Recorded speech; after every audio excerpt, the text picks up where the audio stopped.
So mayong buntag sa tanan.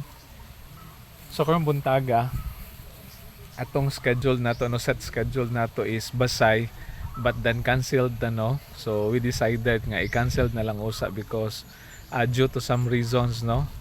And but then ang atong plan nga ato na lang gidayon ang unsa ni diretso na lang tagyapon diri sa may Shato no kay natay need nga ihatod pud no.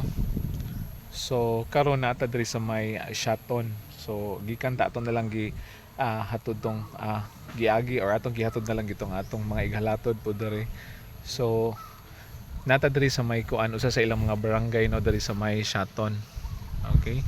So nikuha ta diri no kay nice kaayo ang unsa ni kanang ang ilang nata sa may kaning sa may Kahumayan no. Hopefully no naklaro ninyo.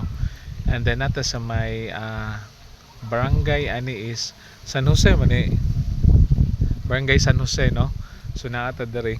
And then pagawas na punta sa may National Highway.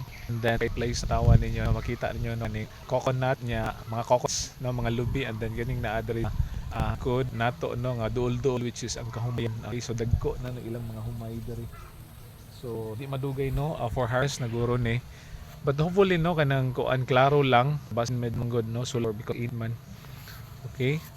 So ako gipita ninyo kadali. Okay? So nice good ang place there, okay? So pag mo amping tanan no, bye bye. God bless everyone.